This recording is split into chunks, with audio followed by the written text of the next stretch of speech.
though. Like, moms was always scared for a nigga. Moms would be like, before I lose you to the streets, somebody need to kick me in. It's like just anything, like she just, always wanted the best for me, but, the streets suck a nigga in, you know what I'm saying? Desmond Jerome was gunned down last night as he went to secure a deal for an upcoming concert. Jerome was fatally shot at 11:15 Saturday night at this gas station in the 9200 block of Airline Highway. It was just messed up that this happened. The final hours of Birdman artist BTY Youngin. Y'all probably done forgot who he is. I know I have. I can't count. It was late on Saturday night, We're gonna catch April up, though. 29th, 2017, as Desmani Jerome, better known as BTY Youngin, was back in his city, New Orleans. The street of Holly Grove were familiar, but they weren't always friendly. That night, the 27-year-old rapper made his way to a Shell gas station on the 9200 block of Airline Highway. He wasn't just stopping for fuel. According to close friends and his publicist, I ain't gonna count. One thing about Shell's gas stations, man, is there's always something going on though. Y'all know I ain't capping, y'all know I ain't lying. At a Chevron gas station, it's always something going on. If y'all from, any local Chevrons, y'all know what I'm talking about. BTY was picking up a payment from an upcoming concert, the kind of hustle he was finally getting used to. He planned to hit the studio right after. Just an hour earlier, he had spoken with his mother. She said he sounded normal, upbeat. He was excited about the future.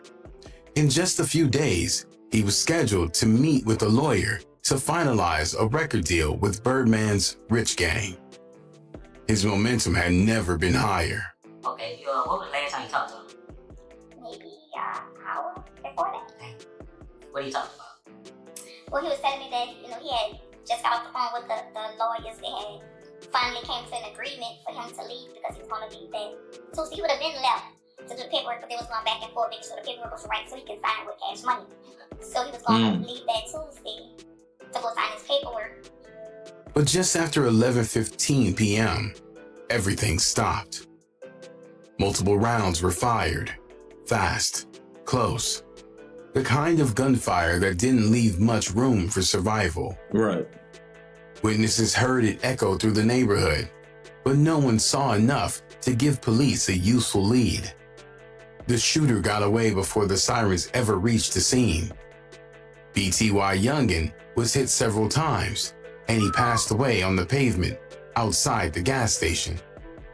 First responders found him unresponsive. There was no sign of a burglary. His mother had raced to the gas station that night after getting the call. She saw her son's body with her own eyes. And KG called me, he was like, "Ma, young shot." But of course, he so hysterical and crying, I couldn't really hear him. I'm like, "What?" And he was like, "Young shot." I'm like, "Where y'all at? Where y'all at?" And then the phone hung up, but immediately me and my daughter ran out the door. Don't even know what direction we going, and we just hopped on the interstate. And so that's when at that particular time, I'm calling him and KJ calling me back. I'm like, "What's going on?" He was like, "He landed on the ground, Ma. I think he." I'm like, "Where are you guys at? Where y'all at?" And that's when he told me that was by the gas station. And I made it to the gas station, and I see my baby just laying lifeless body, just laying there on the ground. BTY Youngin's farewell service took place in New Orleans in early May. Friends, family, fellow rappers, and fans showed up in force. The turnout was massive. Videos from that day show a white-clad, second line dancing through the neighborhood, a traditional New Orleans send-off full of music and grief. News of BTY Youngin's passing spread fast. By morning, it was all over local headlines. Friends say he was on the verge of big things. I never was a materialistic individual. Once he started making money off of music, that's all his focus was on. Young Juvie said that his passing hurt the city for real. R.I.P. my One thing I'm gonna say is when it comes to I guess Louisiana in general, I ain't just gonna say New Orleans or anything like that. I'm gonna say Louisiana. When people pass out there, they tend to show a lot of love. Whether it's from this side or that side, it's like everybody come together and they, show types of love that you don't see around the world nowadays. BTY. That was, I don't know, that hurt the city for real, you feel me? Others echoed that sentiment. OG Bobby Black said he had just spoken to BTY 2 days before the shooting. They talked about the streets, about slowing down, about staying out of the way.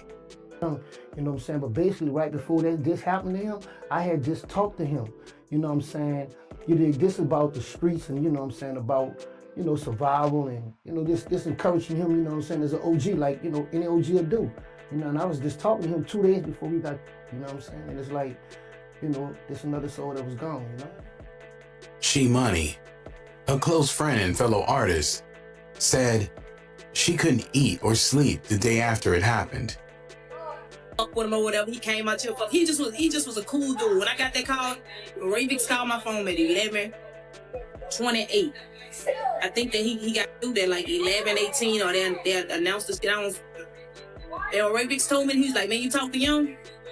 I'm like, "No, I ain't talking to him. I had talked to him yesterday. I was supposed to call him." So we had just talked. He got through saying Friday we stayed on FaceTime for like 10 minutes. We'll talk every day, just running it about getting money, clothes, just like getting money. Yeah. Rollo said, "Every call I got came from at Birdman 5-star was good except this one."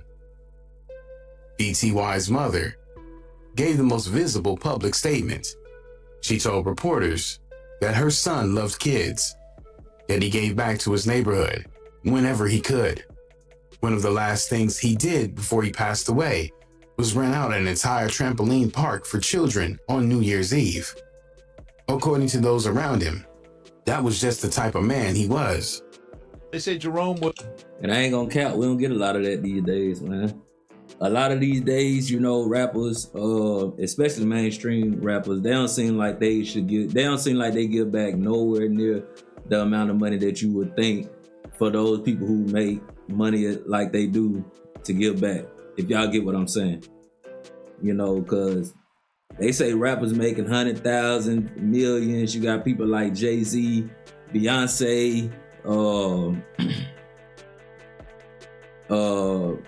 50 Cent. Well, 50 Cent, because he got TV series, he got, movies. Like, bro, like I know you headed towards billionaire status. I know 50 Cent is. Jay-Z already probably a billionaire if I ain't mistaken.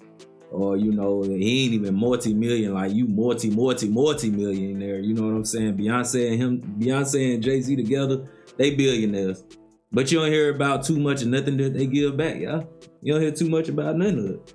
But use his newfound fame. But you'll hear about that concert coming up. I use Youngin as a guy to kind of tell people that he had been through some tough things and he was getting past that. New Year's Eve this year, he shut down Sector 6 and paid for all the kids in there. Friends say Jerome was picking up a check last night for an upcoming concert and was then heading to the studio when an assailant struck him down. BTY Youngin grew up in Hollygrove, also known as Pigeon Town, a West Car neighborhood in New Orleans. Okay, so he was not long after Hurricane Katrina. A teenage Desmonte Jerome evacuated with his family to Houston, Texas. It was there, during his teenage years, he almost lost his life.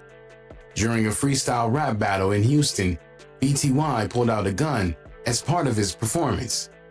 Something he said was part of his flow, not meant to threaten, but the gesture was misunderstood. A friend of his opponent reacted quickly, and BTY was shot 5 times at point-blank range. Years later, BTY told the story in a Say Cheese TV interview, recalling the moment in vivid detail. Wrong place, wrong time, you know what I'm saying? I'm blessed though, I'm here to tell that story, you know what I'm saying? Yeah, I'm here. So in front of your mom, like, where was you at? I was in Texas, really. There was after Katrina, right after the storm. I was in Texas, but you know, we had our own little section, like, you know, New Orleans when we evacuated out there. But still wild though. It just was, we was even wilder, like coming from New Orleans. Katrina hit, all kind of niggas, man. Niggas that lost all kind of, that lost people, and you know. He said it hurt. Of course it hurt. But what shocked him more was the reality of how fast it happened. When I was in the 9th grade, I had got shot 5 times, you hear me? Yeah, I got hit 5 times in front of my mom. So I just was like, in front of mom Dukes, you know what I'm saying? So I was like, ooh, you know what I'm saying? You want to talk about that a little bit more? Okay, so let's talk about that whole day. Like, how would you get shot 5 times? You know, the environment, like, you know how it is coming up. Like I said, it's New Orleans, so you know what I'm saying, what's going on. A man who was present that day, a rapper who went by Tito, later confirmed the story, explaining that his partner shot BTY after seeing the gun raised during the battle. BTY never retaliated. In fact, he later said he held no ill will and that forgiveness, or at least silence, was part of the code. The silence earned him respect. So your mom, she was standing there? Right there. Mom's right there. Crying. Like her reaction? She crying. I hear mom's hollering, oh, my baby. Like, you know what I'm saying? Real talk, but I pulled through like a G. I ain't never panicked now one time. Like, I'm laying right there. Hit me up on the ground 5 times, like point blank range. I dropped on the ground like to play like I'm dead on some shit. Like, you know, trying to make this get off me or whatever. But I guess when I was out of shots and he ran. Back in New Orleans, Youngin embraced a tough street reputation. Hold on, man. I've been trying to pause it for a little second right there. Did he just say he played the when the bear attack mode? When the bear attack, they say to play dead. You know, they say to play dead. If a bear attack you, lay on the ground, don't move. Did I just hear that? I don't care what nobody say, bro. If you get hit and them bullets burn, your drilling might be rushing for a minute, but you going down. He got shot 5 times. But you know, I mean, hey, I ain't gonna say what he went through, what he did. You know, if he said that's what he did, that's what he did, y'all. He had a lengthy arrest record, beginning as a teenager and continued through his early 20s.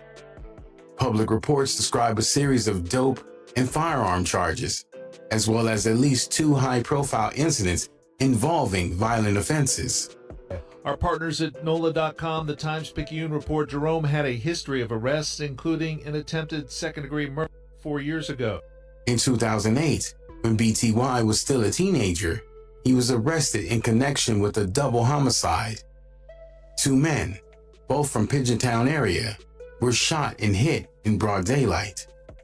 BTY was arrested for the hits and held in jail for 60 days, but the charges were eventually dropped due to insufficient evidence. No eyewitnesses came forward, and police lacked the physical evidence to move forward with prosecution. In 2011, BTY was again arrested, this time charged with second-degree attempted homicide. Details of that incident were never made fully public, but records show that in 2013, he accepted a plea deal, reducing the charge to aggravated battery. He was sentenced to 5 years in prison, but was released early on good behavior. I was on the convicted felon with a firearm and an attempt charge, you hear me? I got sentenced to 5 years, 85% of that. I was supposed to do 4.5. I got in a good time program, knocked off a year, so I did 3.5. He was still on probation from a separate dope conviction when his music career began to take off with the Feed Up series. According to one friend, the name itself sparked tension.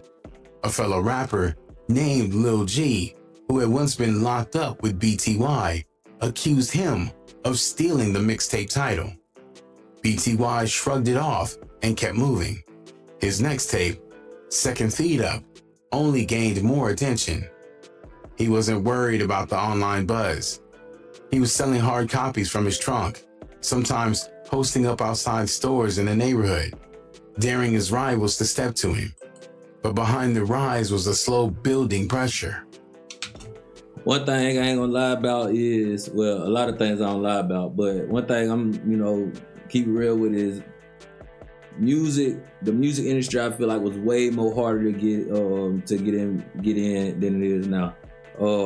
With people having to, sell their mixtapes. I'm just dropping everything. With people having to sell their mixtapes out the trunk, people having to, walk up to people, really be out there hand in hand. I give credit to where life has came since then, because I feel like the grind was real, if you want to be a rapper, but that's how a lot of people even met celebrities till this day, is because they was out there handing CDs. You had people like T.I., Gucci Man, them type of celebrities that you bumped into back in the day because they was out there hand to hand with people. Now you can't see them unless they on the stage. It's just, my bad. It's just the truth. It's just the truth, man. BTY was from Pigeontown, a small but notoriously violent corner of New Orleans, 17th Ward. Locally, it was known as Zone K, one of the most heavily surveilled and war-torn parts of the city. By the time BTY started releasing music, internal beefs with Pigeontown were already spiraling out of control. BTY had enemies, some across town, but many with his own neighborhood. One of the most infamous stories involved an alleged act of arson after Katrina, the burning of a local elder's house on Hickory Street. What? Street gossip claimed BTY and associates were behind it. A targeted move in a... Come on now. What's the point? If you gonna have a problem with somebody, just keep it with that person that you got a problem with. I don't understand bringing, innocent people into certain things, unless they in that type of world too. Because first of all, they gonna just involve themselves anyway. If they in the streets, you got beef with one of their homeboys, you got beef with, homegirls or home, you know what I'm saying? Somebody from the street, they gonna involve themselves in it. So you might as well go ahead and get prepared, get ready to execute the whole situation in the right way. It is what it is. Neighborhood feud. An elderly woman named Miss Retta was beloved. If true, it turned the community even more against him. City though, like moms was always scared for a nigga. Moms would be like, before I lose you to the streets, somebody need to kick me in. It's like just anything, like she just, always wanted the best for me, but street sucker nigga, you know what I'm saying? Even as he featured on Juvenile's 2009 album, Cocky and Confident, BTY couldn't fully separate his music from the violence surrounding it. He made enemies fast, and unlike other artists who moved away, he stayed in the city. He stayed visible. And as the stakes got higher, so did the tension. In some ways, his rap career deepened the danger. The more attention he got, the more resentment grew from people who felt like BTY was shining too bright. Right. Or worse, the hate came. Speaking too loudly. Every bar was a risk. Every post was a signal. And every success, a threat to someone else's pride. By late 2016, BTY was on fire locally. He had just been named Breakthrough Artist of the Year at the NOLA Music Awards, and his name was circulating beyond the city. But his friends say with a 2-month-old boy and a promising career, the 27-year-old was turning things around. I remember going to the house one day and he just showed me a box of money he's saving for his kid. He was building a future, and everybody around him knew it.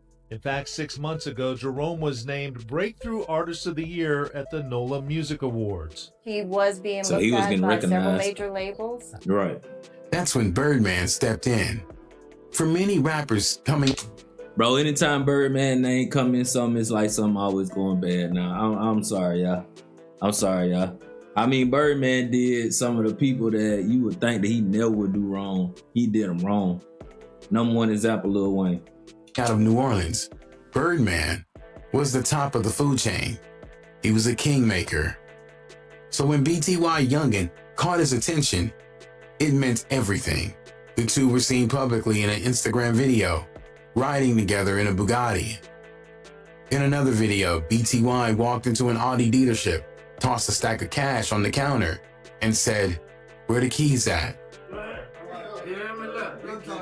You keep the change. You can have the bag too. You hear me? Keep anything. Racks and racks. You're right. Keep it. That's you. Racks on racks on racks. That's what we do. Where the keys at? BTY. He started using the Rich Gang name, flashing the crew's signature colors, and appearing in more videos with Birdman, throwing up gang signs and shouting out cash money. Rumor is that he had been scheduled to meet with the lawyer about finalizing the deal just days after his passing. The Birdman cosign changed how people looked at BTY and how the streets looked at him too. For supporters, it was validation, a local kid making it all the way up. In the streets, sometimes when people are trying to, get themselves in a better position, some people don't like to see that. But for his rivals, it was something else. Now BTY wasn't just another rapper from the ward. He was connected, visible, and threatening to outshine them all. Some even said the Rich Gang cosign made him reckless. He was louder, flashier, and more confident than ever. His mother believed that success and the visibility that came with it is what ultimately got him hit. Say jealousy is behind it. Jealousy is behind it, she told the press, because of his success as a rapper. But after the hit, something strange happened. Birdman wiped his Instagram clean. Every post that featured BTY, gone. Every clip of them together, every show of support, deleted without explanation. Speculation ran wild. But there's no official evidence he had anything to do with what happened to BTY Youngin. Daryl Bannister Jr. was the first person publicly identified in the case. According to the police, a cell phone left at the Shell gas station where BTY was gunned down became the key piece of evidence. A cell phone, bruh.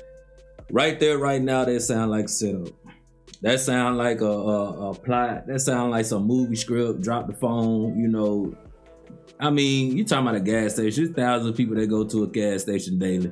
I think that things like that shouldn't be accounted for as, pingers of phones, leaving a phone at a scene. I mean, man, somebody can just take your phone, put it there. Come on, man.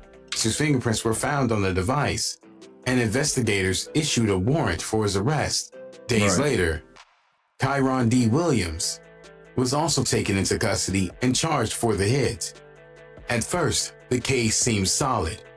Bannister had a long record, and rumors had already tied his name to previous conflicts in the city. Right. Police believed the phone placed him at the scene, and they hoped it would be enough to build a case. But almost immediately, problems started to surface. Bannister claimed the phone wasn't his, or at least wasn't in his possession at the time of the hit. He said it had been stolen earlier, a claim police couldn't easily disprove. To complicate things further, DNA tests showed a second person's DNA on the phone, and that DNA did not belong to Bannister. What are we talking about? It raised questions about whether he had actually been present during the shooting, or if someone else had used his phone to throw off the investigation. Despite the shaky evidence, prosecutors moved forward. In September 2017, both Bannister and Williams were officially indicted for the hit.